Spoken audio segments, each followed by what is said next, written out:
अनेक भाव, अनेक अर्थ हैं, सब सही हैं। साधन दृष्टि से भी यही बात सही है कि भक्ति मार्ग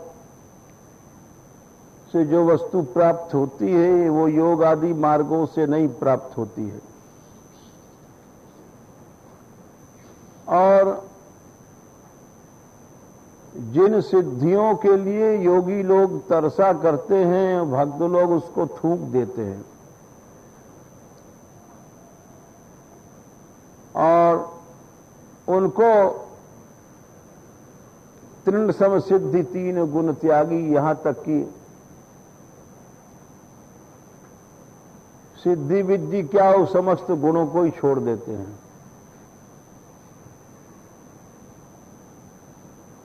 ऐसे श्री कृष्ण जो दुर्गम है,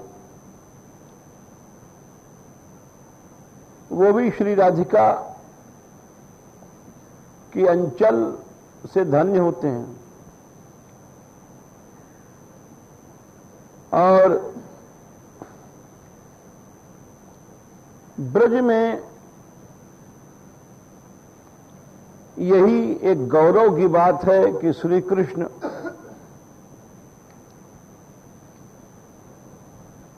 भगवान होते हुए भी यहां धन्य माने जाते हैं।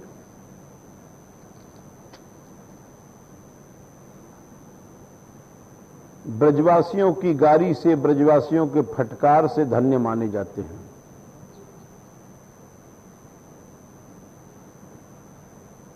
ये बड़ा विचित्र धाम है ब्रज। यहां एक बड़े आश्चर्य की बात तो यह है कि जिस भगवान को कोई ढूंढ नहीं पाता है, वो भगवान आकर के सबसे कहता भी है मैं भगवान हूं, तो भी इनको गारी मिलती है। ऐसा ही ब्रज धाम है। और जैसे कि श्री कृष्ण जब दान लेते हैं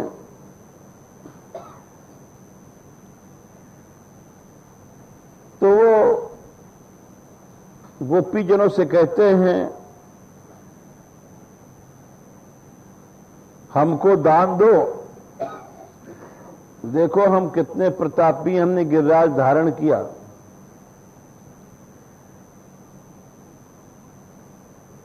गिरवर धरे आपने घर को। और श्री कृष्ण कहते हैं कि देखो मैं ईश्वर हूं। बड़ा विचित्र मजाक है। भगवान कहता है मैं भगवान हूं और यहां कोई भगवान नहीं मानता। ऐसा धाम है। तो ब्रज गोपीजन कहती हैं अरे तुमने गिरिराज उठाया तो कौन सा एहसान किया। गिरिराज तुमने अपने घर के लिए उठाया होगा, तुम्हारे मैया बाप सब भीज रहे थे, हमारे हम पे क्या एहसान है।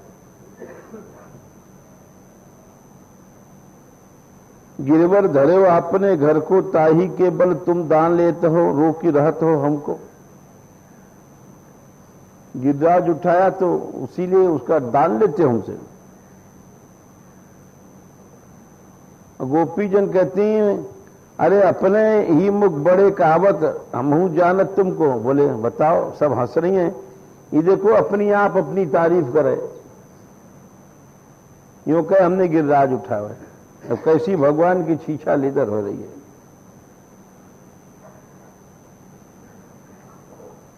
फिर बोले कि मोर मुकुट मुरली पीतांबर देखो आभूषण सब बन के। ये सब जंगली आभूषण धारे है जंगल से, और ये भगवान बन रहे हो। देखो सखियो ये कैसो भगवान है। सूरदास कांधे कामरहू जानत हाथ लकुटी कंचन को। कांधे पे कमरिया सी हो, ये भगवान बन रहे हैं। कैसा विचित्र धाम है। श्याम सुंदर बोले, अरे यह कमरी कमरी करी जान, या कमरिया तू कमरी समझ रही है? जाके जितनी बुद्धि हृदय में सो तितनी अनुमानत। तू गमार हमारी कमरी को महिमा नहीं जान रही है।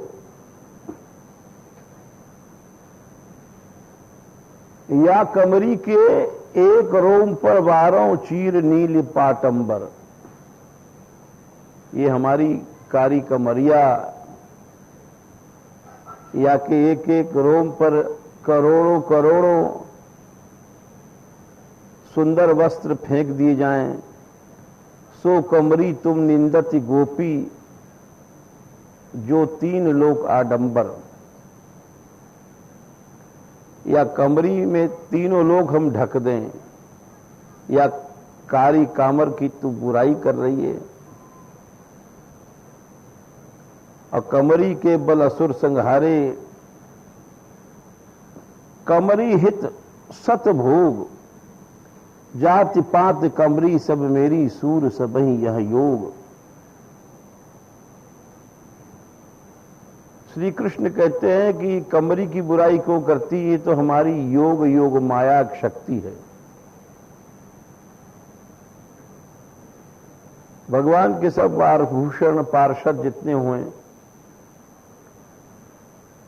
वे सब दिव्य चिन्मय हुए।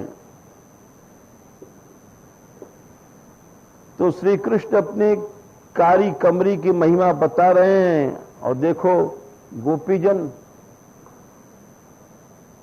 कह रही, धंधनी या कामरी हो मोहन श्याम लाल की, हंस रही हैं, न रहें तो पीछे नहीं। देखो, अरे या मोहन के कृष्ण की कामरी तो देखो, या अपनी कामरी की कैसी प्रशंसा कर रहे हो। यह ओढ़ जात बनई, यह सेज करत हो। बोले एक ही कमरिया तो या पे है लाला पे, ये वन में जाए ओढ़े याई बिछावे, और तुम में बूंद निर्वारती है छाम धाम की। याई से देखो एक कृष्ण अपनी जब पानी बरसे, जब ओढ़ लें, छतरी काम लें, एक ही कमरिया तो है सखी। बोले हाँ बिल्कुल सही बात है। यह उठी गुण करत है पुन शिशिर शीत, यह हरति गहने लय धरती ओट कोट बाम की। या कमरिया से देख लो, श्री कृष्ण अपनी ठंड बजावे, यह जात यह पात परिपाटी, यह सिखावत सूरदास प्रभु के, यह सब विश्राम की। बोले कमरिया की जात है, और यानी श्री कृष्ण बता रहे हैं कि हमारी जो कामरी है ये दिव्य है, चिन्मयी है, ये हमारी योगमाया शक्ति है। भगवान स्वयं कह रहा है कि हम भगवान हैं, लेकिन कोई भगवान नहीं मान रहा है। ऐसा देश है। कहां तो भगवान के लोग दर्शन नहीं पावे, भगवान प्रकट नहीं हो, और यहां प्रकट होकर कह रहे हो देखो हम भगवान हैं। बोले ना ना, तू कछु नहीं है।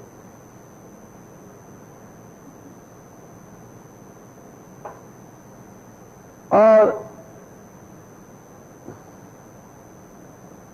बहुत संवाद लिखा है महात्मा ने, यह जानत तुम नंद महर सुत। अरे तू कन्हैया वही है, नंद बाबा को बेटा है, हमारी गैया ने दियो करे दुहो करे, और अब दान मांगे, धेनु दुहत तुमको हम देखत, जब ही जात खरे कही उत, और चोरी करत रहो पुनि जानत, घर घर ढूंढत भाड़े। अभी तू चोरी करतो 4 दिन पहले, घर घर के मट मटका ने ढूंढो करे, मारग रोग भय अवदानी, वे ढंग कपते छाड़े। बोले वो चोरी के ढंग कब से छोड़ दिए?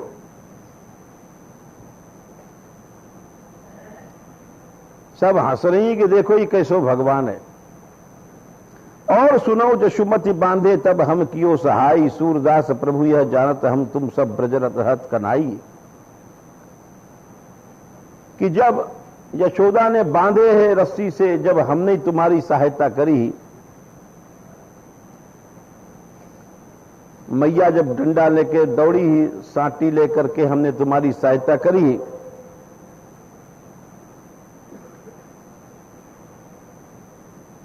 अब ज्यों-ज्यों ये उनकी भगवत्ता को, बहुत बड़ा संवाद है तो छोटा सा उदाहरण दे रहे हैं। यानी जैसे जैसे श्री कृष्ण अपने को भगवान साबित कर रहे हैं, वैसे वैसे वो उनके भगवान पने का खंडन कर रही है।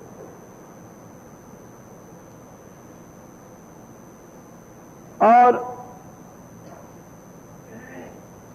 यहां तक बात आ गई कि गोपीजन कह रही हैं कि तुम्हारे माता पिता इनसे हमने ही तुम्हारी रक्षा करी, अब श्री कृष्ण लीला दृष्टि से खिसिया गए, हमें भगवान ही नहीं मान रही है। तो खिसिया के बोले अरे मैं स्वयं जगत पिता हूं, हमारो मां बाप कौन हो सके? हमारो तो कोई मां नहीं, बाप नहीं, सबके बाप हम ही आए।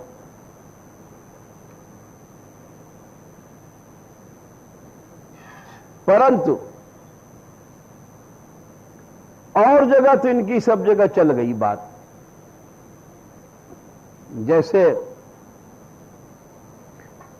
गीता में भगवान ने अर्जुन से कही कि मैं ही तो सबको बाप हूं। भगवान कहते हैं पिताहमस्य जगतो माता धाता पितामह।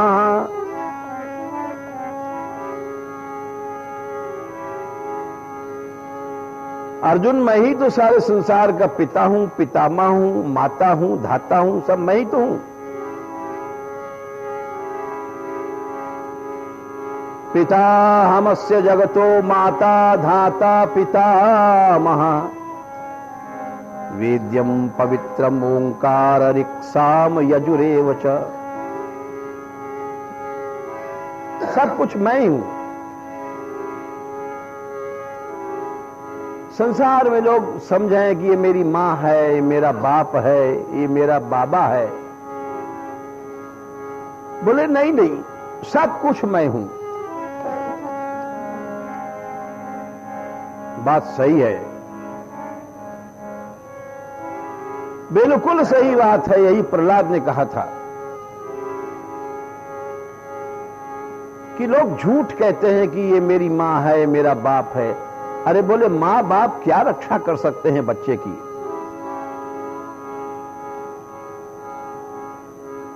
सूरदास ने कहा था प्राण लिए जमजात मूढ़मति देखत जननी तात। मां बाप के सामने बच्चा मर जाता है, मां बाप बचा सकते हैं?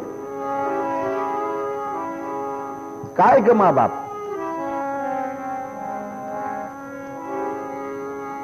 बालस्य नेह शरणम पितरौ नृसिंह। हे नरहरे, बालक की शरण पिता माता नहीं हो सकते। झूठ है,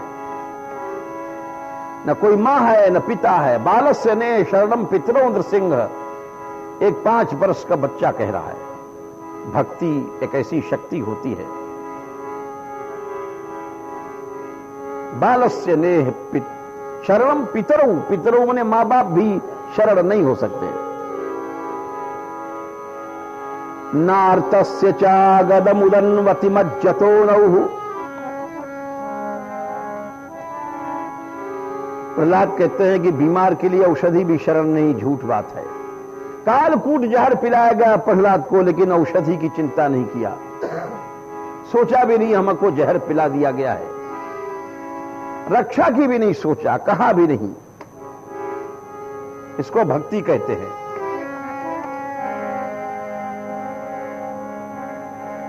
नार्तस्य चागदम उदनवती मज्जतो नहु, समुद्र में डूबने वाले के लिए नाव भी शरण नहीं है, झूठ है।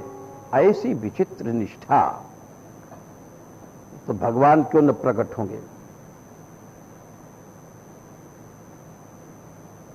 समुद्र में डुबोया गया और समुद्र में भी उन्होंने शरण नहीं नाव की, किसी वस्तु की पकड़ी, अस्त्र शस्त्र मारे गए, परंतु बोले शरण एकमात्र गोविंद है।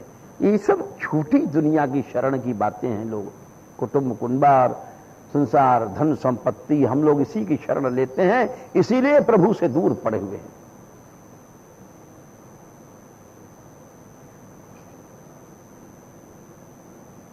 तत्तस्य तत्प्रतिनिधि प्रतिविधिर यही हांजसेष्ट तावद विभो तनुभृताम तदुपेक्षिता नाम।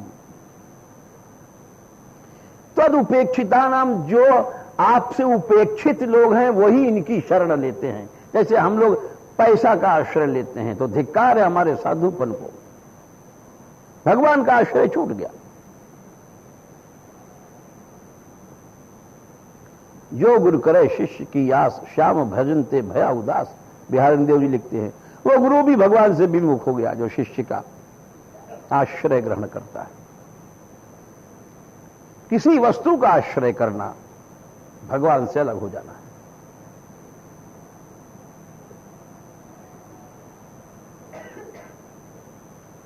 हाँ, तो मैं कह रहे थे कि स्वयं जो भगवान है कृपा करके जब कहते हैं सबसे कि मैं ही सबका माता पिता धाता पिता हूं, तो सब भक्त स्वीकार करते हैं कि हाँ आप ही हैं माता, आप ही पिता हैं। स्तुति करते हैं लोग, त्वमेव माता पिता त्वमेव, ऐसी बातें कहते हैं। और गोपी कह रही हैं यहां ये ब्रज कैसा है। अरे बड़ो भगवान चलो आयो, हमने तो आ दिन जसोदा से बचाई। तो श्री कृष्ण बोले अरे हम तो जगत के पिता, हमारा कोई माँ बाप कहाँ है। को माता को पिता हमारे को,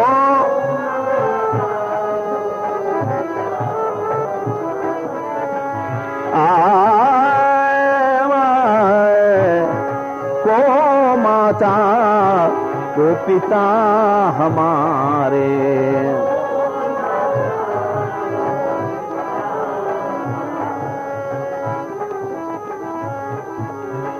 तुमने हमको पैदा होते देखा है क्या जो कहती हो कि तुम्हारे मां बाप थे।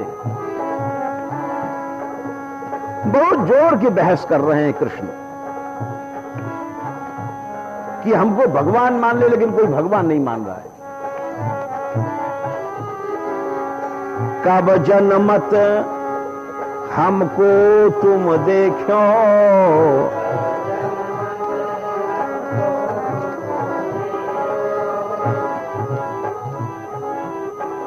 हंसी लगत सुनी बात तुम्हारे। हाँ,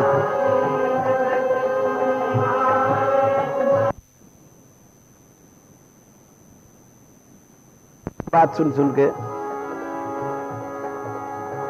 और सुनो, कब माखन चोरी कर खायो,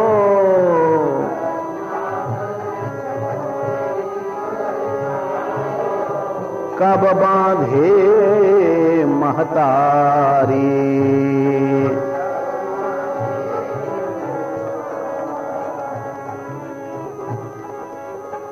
यानी श्री कृष्ण अपने को अकर्ता दिखा रहे हैं, हम निरीह हैं सब कुछ करते हुए।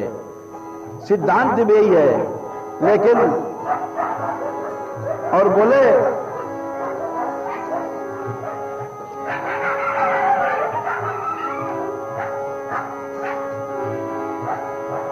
दुहत कौन की गैया चारत, दुहत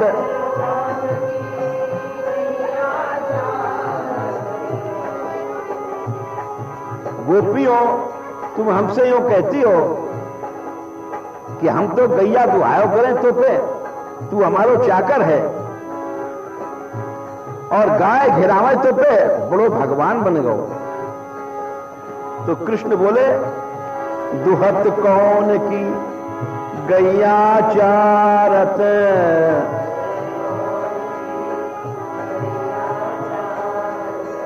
बात कही यह भारी बात।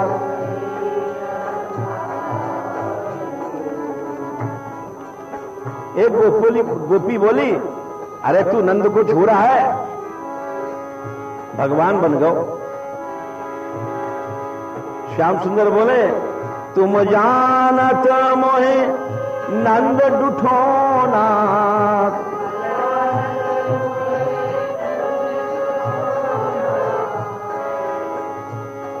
लेकिन गोपियों मैं पूछूं नंद कहां से आए? नंद कहां से आए?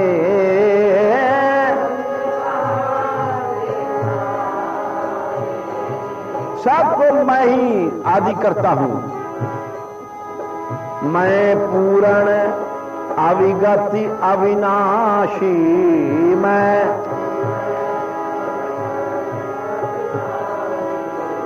माया सबनी भुलाए।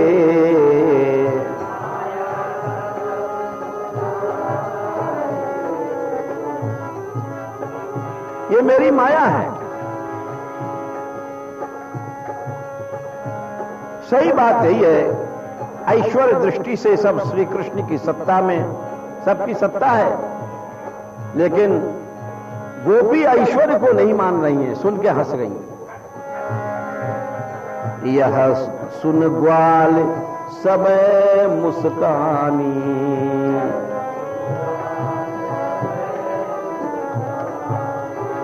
ऐसे गुण हो जानत,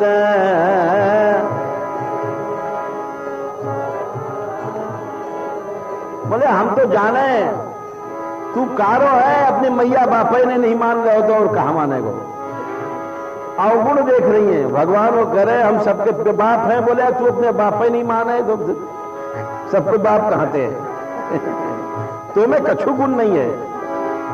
सूर श्याम जो निद्र्यो सब ही,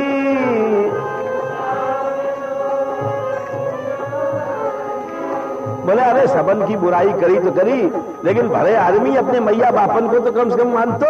बोले कछु नहीं माने, काऊ को नहीं है, माँ बाप को नहीं है, तो चलो अरे काउन को है, तो क्यों मूड मारो?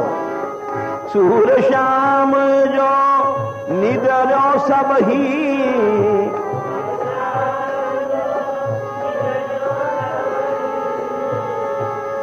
मात पिता नहीं मानत, आमा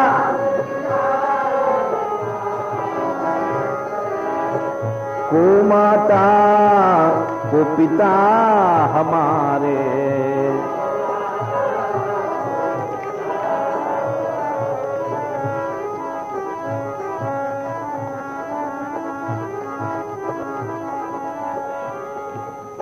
ये उदाहरण हमने दियो कि जो ये भाव प्रथम श्लोक में श्रीमद् राधा सुधारण जी में दिखा रहे हैं, एक तरह से देखा जाए तो सारी लीला का ये सूत्रपात है। योगींद्र दुर्गम गति कह करके उन्होंने भगवान की भगवत्ता बताई,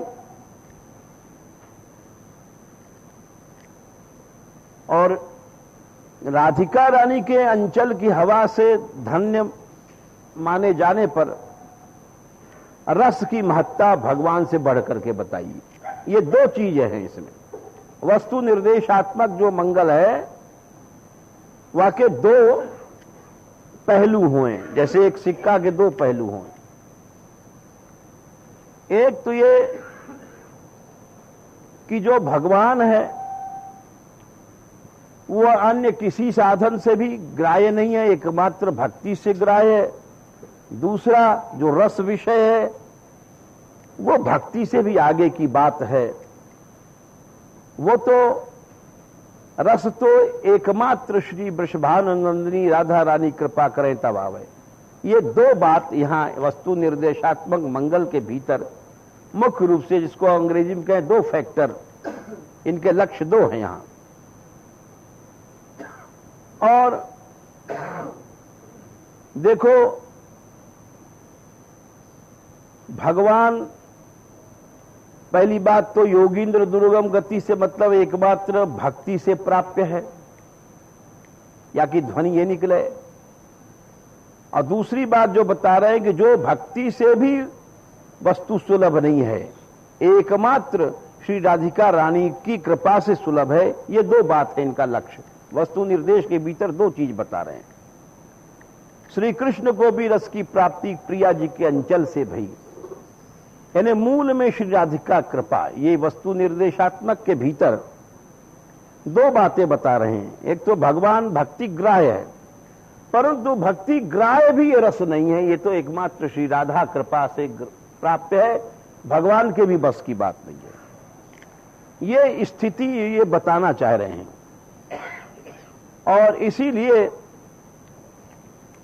जो चतुर लोग हुए हैं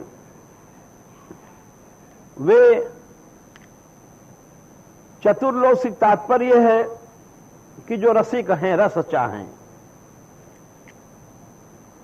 वो जितने भी अन्य देवी देवता तो छोड़ दो, कृष्ण उपासना, कृष्ण नाम भी लेंगे तो केवल इसीलिए लेंगे कि राधा रानी प्रसन्न हो जाएं। उनको लक्ष्य श्री राधिका रानी रहे। जैसे आखिर में चल करके ग्रंथकार कहें, ध्यान स्तन शिख पिच्छ मौली मनीषम। बोले हमने आज तक जीवन में शिख पिच्छ मौली कहें श्री कृष्ण को। ये चतुर लोगों की बात बता रहे हैं। जो भोटे लोग हम जैसे हैं, आबाजी बाबाजी, ये नहीं समझ सकते इस बात को। बोले हमने जीवन में जो कुछ भी श्री कृष्ण मोर मुकुटधारी को ध्यान किया हो अगर, तो वो इसलिए नहीं ध्यान किया था कि कृष्ण प्रसन्न हो जाएं। जीवन में हमने जो कृष्ण नाम लिया था तो इसलिए नहीं लिया था कि कृष्ण प्रसन्न हो जाएं। उसका लक्ष्य ही था कि कृष्ण नाम लेने से राधिका रानी प्रसन्न होंगी। मोर मुकुटधारी श्री कृष्ण को ध्यान कियो या लिए कि राधिका रानी प्रसन्न होंगी। क्यों? राधिका रानी के कांत हैं वे। ध्यान स्तन शिख पिच्छ मौली मनीषम। बोले शिख पिच्छ मौली श्री कृष्ण को हमने ध्यान कियो, तन नाम संकीर्तन, और जो कुछ कृष्ण नाम को कीर्तन कियो, नित्यं तच्चरणाम्बुजम परिचरण, और जो श्री कृष्ण चरण की हमने सेवा करी, तन मंत्र वर्यम जपन, जहां गोपाल जी को नाम आवे, गोपाल मंत्र आदि जपे, तो लक्ष्य क्या हो?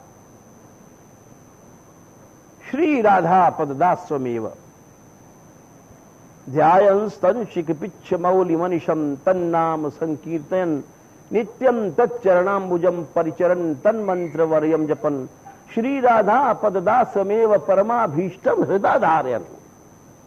यह गुप्त रहस्य की बात है। इन सब के पीछे लक्ष्य यही हो कि श्री राधिका रानी की दास से एकमात्र लक्ष्य है।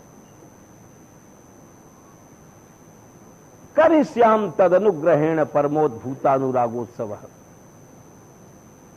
तो रस एकमात्र वस्तु निर्देशात्मक में यही इनको भाव है कि श्री कृष्ण को भजन तो करना ही पड़ेगा। श्याम सुंदर उनके प्राण हैं, एक ही स्वरूप है, प्राणनाथ हैं एक। लेकिन जो रस की इच्छा है तो कृष्ण उपासना करने को लक्ष्य यही होना चाहिए कि हमको एकमात्र श्री राधिका रानी के दास से मिले, जिससे कि हमको रस की प्राप्ति हो। ये इनके सारे ग्रंथ के भीतर ये जो भाव है, जो पहले श्लोक में है, एक बीज समझो, जैसे बीज ही वृक्ष बनाए, तो ये बीज रूप में ये अपने भाव यहां रख रहे हैं। और बीज रूप में भाव यही है कि भगवान सुने कि केवल भक्ति से ही मिलेंगे, भगवान योग आदि साधन से नहीं मिलते। लेकिन भाई ये तथ्य सही है, परंतु भक्ति से भी आगे जो रस वस्तु है वो तो एकमात्र राधिका रानी की कृपा से मिलेगी। क्यों कि श्री कृष्ण भी रस के लिए राधिका रानी के द्वार को खटखटाओ करें। रस एक ऐसी वस्तु है। फिर जो व्यक्ति भक्ति करे, बोले भक्ति को लक्ष्य भी यही रस होना चाहिए। भक्ति को यह मतलब नहीं है वैष्णवता को लक्ष्य, भक्ति को लक्ष्य। ये सारे लक्ष्य आगे चल करके ग्रंथ में बताएंगे कि हर वस्तु को लक्ष्य एकमात्र श्री राधिका रानी की कृपा और रस प्राप्ति होना चाहिए। देखो भगवान भक्ति से ही ग्राह्य है। ये जो योगींद्र दुर्गम गति कह रहे हैं, ये बात जगह जगह अनेक चरित्रों में सर्वत्र ये बात आ चुकी है। जैसे हमने कल एक गोरखनाथ जी को उदाहरण दियो, साधक दृष्टि से। एक और उदाहरण दे रहे हैं कि जो योग संप्रदाय है, हठ योग संप्रदाय की परंपरा है, इस हठ योग की परंपरा में बड़े बड़े सिद्ध हुए। महादेव भगवान शंकर जी से परंपरा चली, आदिनाथ, मत्स्येंद्रनाथ, गोरखनाथ, ये सब सृष्टि में अमर हैं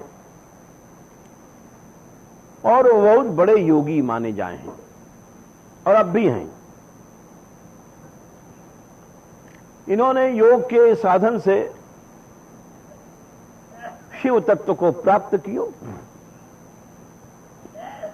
और इनके संप्रदाय के इतिहास पढ़े जाएं तो इनकी बड़ी बड़ी घटनाएं, चमत्कार, ये सब हैं अभी तक।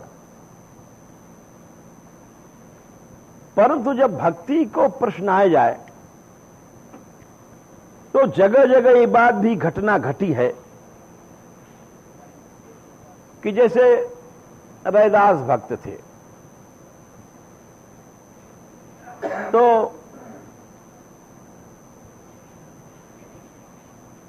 इनकी भक्ति बहुत प्रसिद्ध भई अपने समय में।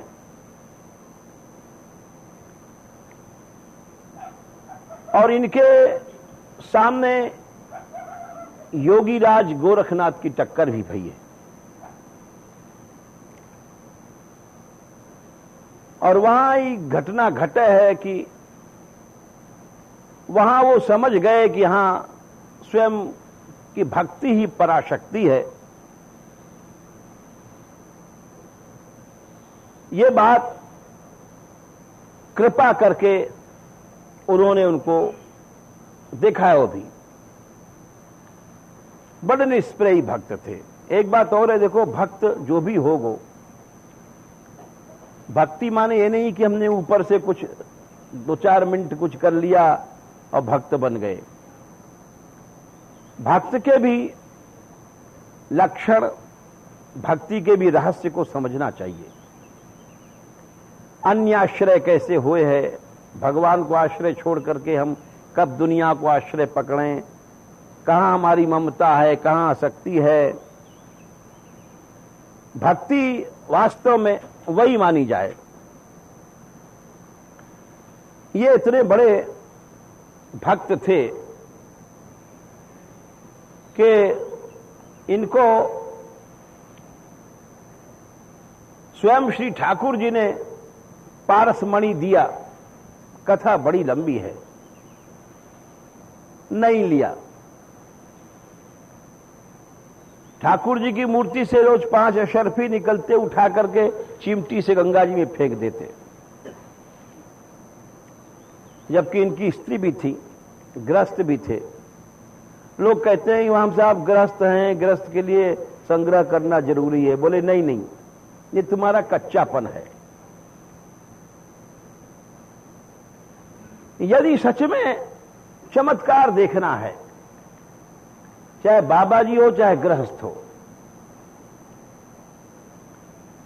तो उसको एकमात्र उन्हीं का आश्रय पकड़ना पड़ेगा, एकमात्र उन्हीं का। न परिवार, न कुटुंब, न धन संपत्ति। हम लोग भी चेला चेली का आश्रय पकड़ते हैं, बस भगवान से दूर हो जाते हैं।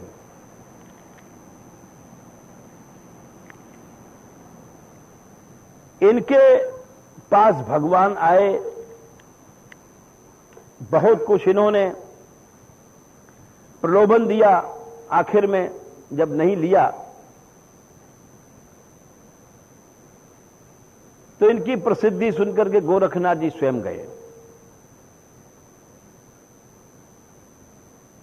और जब वहां गए हैं इनके पास,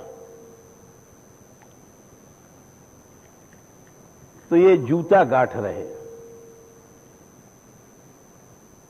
देखो, भक्ति सब जगह व्यक्ति कर सके, नीच से नीच प्राणी कर सके, चांडाल भी कर सके। भक्ति ऐसी बड़ी है। भक्ति में कोई उम्र जाति नहीं देखो जाए। लोग कहते हैं हम बुढ़े हो गए, अब क्या भजन करेंगे। अरे भजन कोई दंड बैठक छोड़ी करना है कि बुढ़े हो गए साहब अब क्या भजन करें। भजन तो भगवान को पकड़ना है, भगवान को अपने मन से पकड़ना है और ये सारी वृत्तियों, गलत वृत्तियों को छोड़ देना है, काम क्रोध आदि को। उसमें कोई दंड बैठक थोड़ी करना पड़ता है। असत वस्तु को त्याग करो, सत वस्तु प्रभु है, उसको पकड़ लो।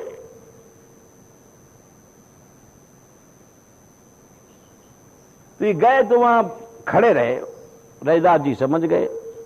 अब जैसे तुम कहीं जाओ और खड़े रहो, सोचो आसन दे कोई जब मैं बैठूं, तो ये क्या है? ये तुम्हारा अहम भाव है।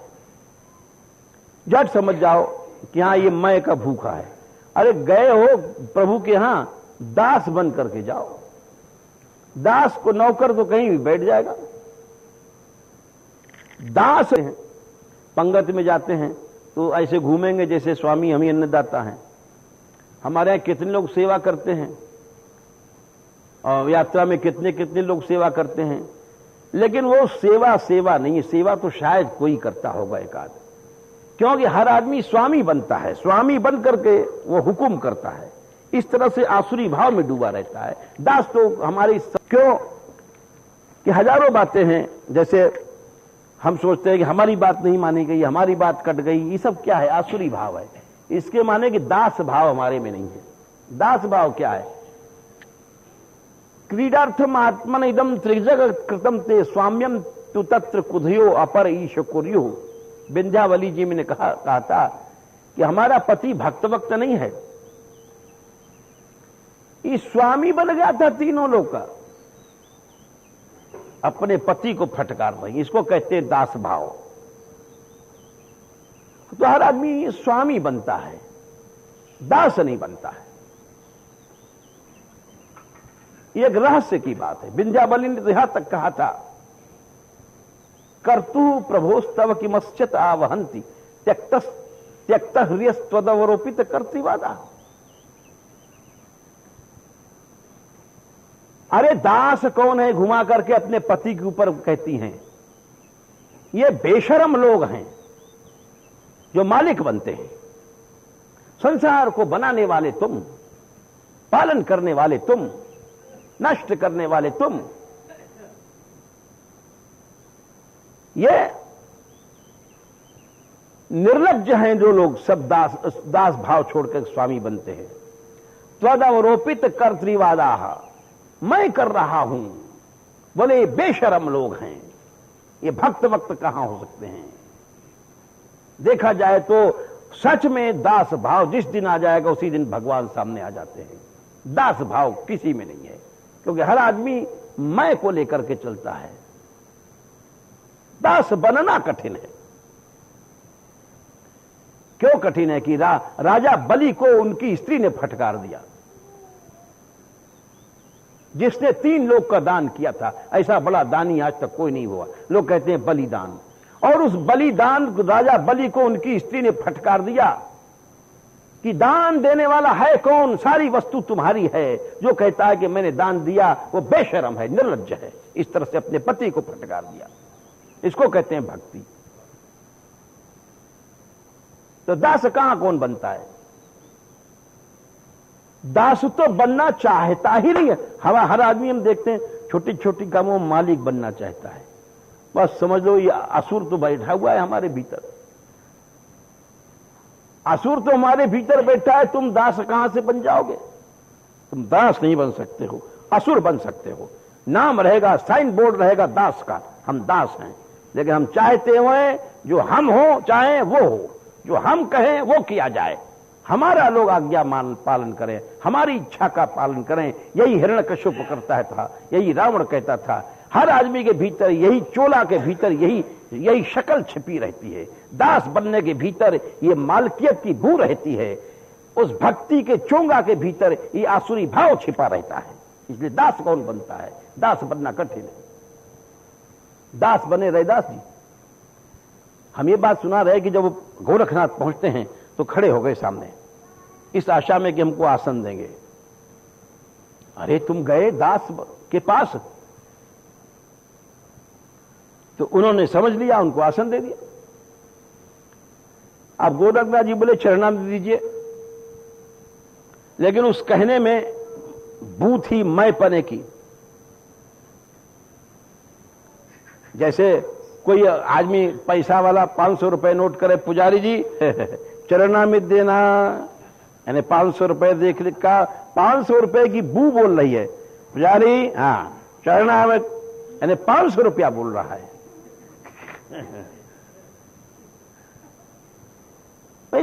दास भाव है, दास नाम रखने से नहीं होता।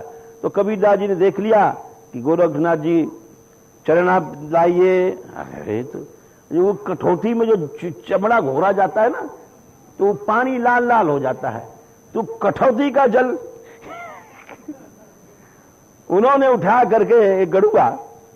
भक्त लोग भी तो जानते हैं कि जब तक रजोगुण दूर नहीं होगा तुम दास नहीं बन सकते हो, दास वास नहीं बन सकते हो। नाम भले रख लो। वो एक गड़ुआ उनके खीपटा में वो कठौती का पानी डाल दिया। अब वो कबीरदास के यहां चक्कर तो खाया है रैदास जी ने, हाँ रैदास जी ने। अब वो कबीरदास जी के यहां चक्कर खाए थे एक बार, कल सुनाया था जो कथा, तो इसलिए उन्होंने कहा तो कुछ नहीं। कबीरदास जी की सुनाया था ना हमने कल कि वो डोरे के ऊपर बैठ गए, तो उन्होंने कहा तो कुछ नहीं, लेकिन बड़ा बेइज्जती लगी। उसको खीपटे में पानी को लेकर के और चले गए कबीरदास के यहां। और कबीरदास जी तो वो भी सिद्ध पुरुष थे। कबीरदास जी ने कहा कहां से आ रहे हैं? बोले रैदास जी के यहां गए थे। वो कबीरदास जी जान गए। कबीर की छोरी बैठी थी वहीं कमाली। बोले ताऊ जी कहां गए थे? बोले रैदास जी के यहां गए थे। बोले एक खीपटा में क्या है आपके, तुम भी में जोगी होगे? बोले ये रैदास ने, हमने कहा चरणामृत दे दो तो कठौती का पानी दे दिया है, वो जो चमड़े की। अच्छा तो झट समझ गई। बोले ताऊ जी हमें दे दो। बड़े खुश भाई, ले तू ही ले ले। वो ले करके वो पी गई। अब वो तो चले गए, वो भी चली गई। वो शक्ति से, अपनी भक्ति शक्ति से दिया था उन्होंने। संत जो अपनी इच्छा से देता है। बहुत दिन उसका ब्याह हुआ मुल्तान में। तो गोरखनाथ जी वहां एक बार पहुंचे और वहां चमत्कार दिखाने लगे। राजा से बोले कि हमारा एक खप्पर कोई भर सकता है, जो अगर खप्पर भर दे तो उसी के हम भोजन करेंगे। तो तमाम उसमें डाला गया, खप्पर भरे नहीं, खप्पर भरे नहीं। सारे राज्य में बेइज्जती हो गई। राजा भी घबरा गया। बोले कोई अगर इस जोगी का खप्पर भर देगा तो वो हम उसको सम्मान देंगे, हमारे राज्य की इज्जत जा रही है। तो वो कमाली वहां ब्याही थी, कबीर की छोरी, वो सुन रही थी, वो घूंघट में थी, मतलब उसने कहा बुलाओ जोगी को, लोगों से कहा। कबीरदास अरबो गोरखनाथ गए तो बोले ये भर देगी कह रही है। हंस गए, बोले स्त्री भरेगी हमारे खप्पर को? अरे राजा तो भर नहीं पाया। तो उसने कहा लाओ तो सही आगे, खप्पर बढ़ाया, एक चुटकी डाल दिया और खप्पर भर गया। अब तो गोरखनाथ जी के चेहरा उतर गया कि सारा राज्य हमने जीत लिया अपनी योग शक्ति से, ये हमारी भी दादी कहां से आ गई?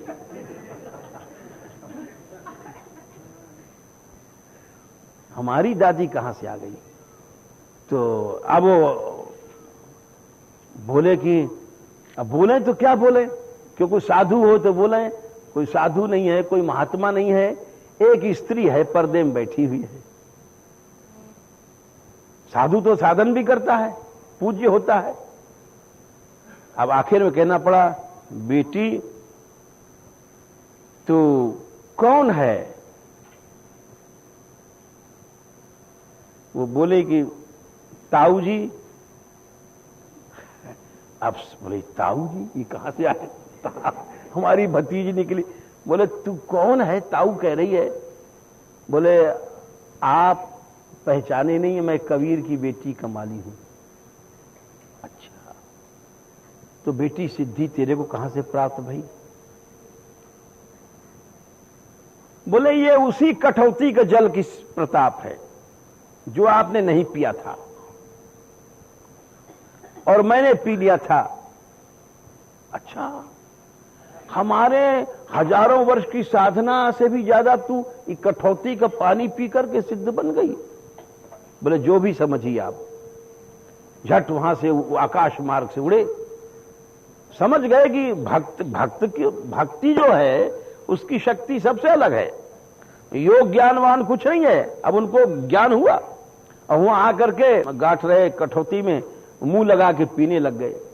लेकिन वो मुंह लगा के पीने से क्या होता है? रैदास जी बोले प्याते थे जब पिया नहीं, प्याते थे जब पिया नहीं, और जिन पिया पिया को पाए लिया। जिसने पिया उसको पिया मिल गए, प्रभु मिल गए। अब भूला जोगी फिरे दीवाना, अब वो पानी मुल्तान गया। तू जोग के अहंकार में घूम रहा है। तो इसीलिए भगवान भक्ति ग्राह्य है, परंतु भगवान भक्ति से ग्राह्य होने पर भी रस की प्राप्ति उसको तभी होगी जैसे श्री कृष्ण को भाई जब श्री राधिका रानी कृपा करते। ये दो बात यहां बता रहे हैं। योगींद्र दुर्गम गतिर मधुसूदनोपि, इसने शब्द का मतलब हुआ कि भगवान भक्ति ग्राह्य है। योग आदि से भगवान ग्राह्य नहीं है, परंतु वे भी भगवान जो भक्ति से ग्राह्य हैं, वे भी रस की प्राप्ति के लिए जब श्री राधिका रानी के शरण में या उनकी अधीनता या उनके अंचल की हवा को ग्रहण करते हैं, तब रस की प्राप्ति होती है। तो ये वस्तु निर्देशात्मक मंगल में दो बातें भई। पहला जो मंगल का स्वरूप था वो हमने पहले दिन बताया था, आगे भी और बताएंगे। नमस्कारात्मक मंगल होता है, ये वस्तु निर्देशात्मक मंगल हुआ। और तीसरा आशीर्वादात्मक मंगल होता है, वो भी इसी श्लोक में उन्होंने किया है, वो हम कल बताएंगे। यस्या कदापि वसनांचल खेलनोथ, धन्याति धन्य पवनेन कृतार्थमानी। योगींद्र दुर्गम गतिर मधुसूदनोपि, तस्या नमोस्तु वृषभानुभुवो दिशेपि। नमो महादेव्योस्तु नमः शिशुभ्यो। नमो युवभ्यो नमया वटुभ्य ये ब्राह्मणा गाम अवधूतलिंगा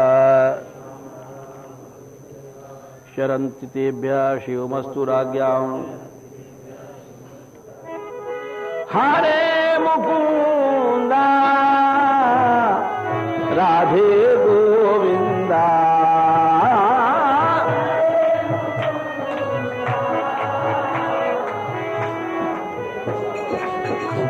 हे मुकुंदा राधे गोविंदा हे मुकुंदा राधे गोविंदा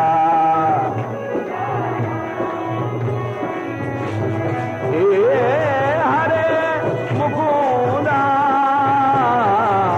राधे गोविंदा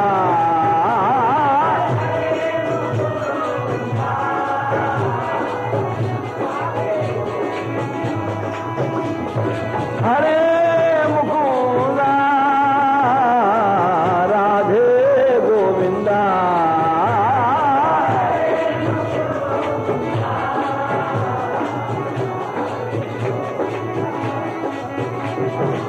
हरे मुकुंदा राधे गोविंदा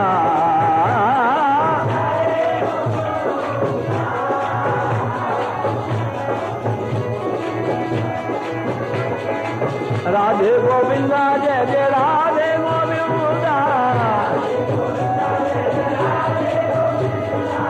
राधे गोविंदा जय जय राधे गोविंदा